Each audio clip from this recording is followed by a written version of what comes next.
Hello, everybody. My name is Ahmad Saber, and I'm here to tell you about my debut novel, Why Contemporary Ramin Abbas Has Major Questions.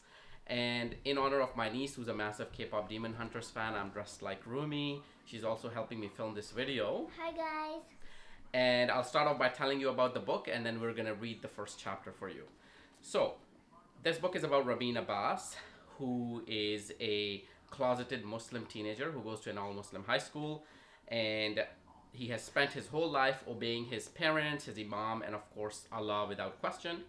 But when he starts crushing on the handsome captain of the soccer team, so many things he'd always been so sure about are becoming questions. Number one, music is haram.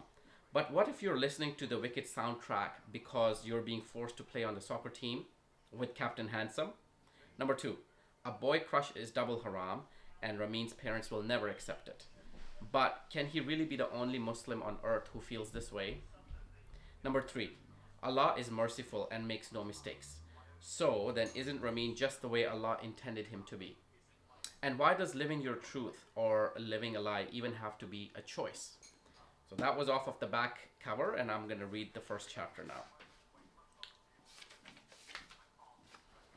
Before, I politely ask Satan to stop sending me sinful dreams during Islam's holiest month. They started a week ago with me baking a cherry pie for Dwayne The Rock Johnson while he did shirtless push ups on the kitchen floor. Two nights later, it was a fancy croissant picnic with Timothée Chalamet under the Eiffel Tower. And last night, things got really weird. Shawn Mendes and I were flying on a magic carpet as he sang A Whole New World to me. We soared over Toronto's skyline and we slingshot it through pillowy clouds and we floated in stardust, only to nosedive straight into hellfire. Which is why I'm here, at the mosque, kneeling in its heart, plush carpet under my toes, palms raised to the sky, hoping Allah doesn't hold these thirsty dreams against me, because I really need Him to answer a prayer today. A prayer, by the way, on which my entire life hinges. The Grand Mosque is silent now, emptied out after Friday prayers.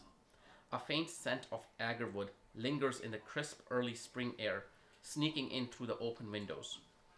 Directly above my head, sunlight filters through the skylight dome, illuminating Arabic calligraphy on the walls, verses from the Holy Quran that stretch and swirl in black and gold, eternal and unchanging. Obviously, I should feel holy right now. Basking in this ethereal cylinder of light, I should feel like 100 angels are scrubbing my soul with Mr. Clean Soap from heaven. And if this somehow isn't holy enough, we're now in the final days of Ramadan, which is holiness on steroids, at least according to my mom. And yet, there's a part of me that doesn't feel holy at all. Because of him. The two-headed monster living rent-free in the dark basement of my brain. One of his heads is guilt, the other is shame.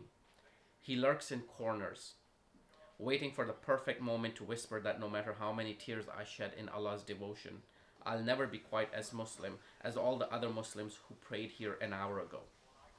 Right now, he's crouched behind the marble pulpit where the Imam delivers sermons.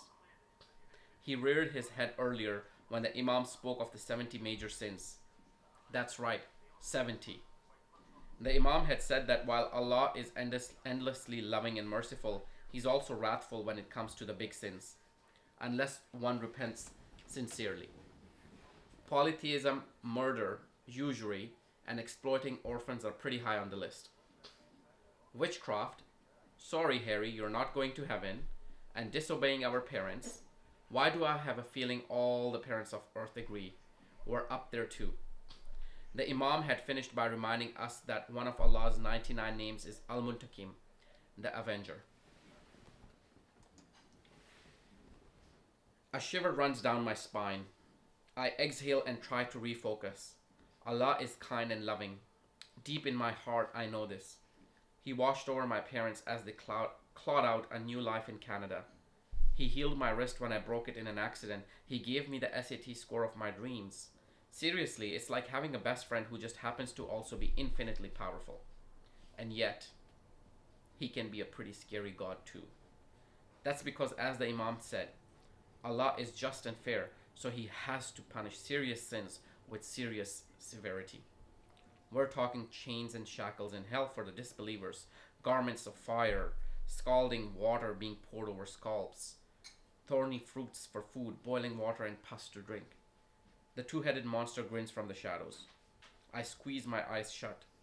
Focus. Breathe. Right now, I need Allah to be a kind God, the one I know in my heart, because Offers Day is coming up on the 1st of April. Hold on, that's in like 2 weeks. If Allah answers my prayer, I'll get into NYU pre-med on a full ride. Mom and dad won't change their minds about letting me go, and I'll graduate senior year of high school without drama. All I have to do is keep pretending I'm just like all the other guys. Definitely not the kind who dances to Sarah Bareilles' Brave in his room when his parents aren't home. I've been hiding so well all my life, but I swear when fall comes, I'll be the first person on the first train to New York City.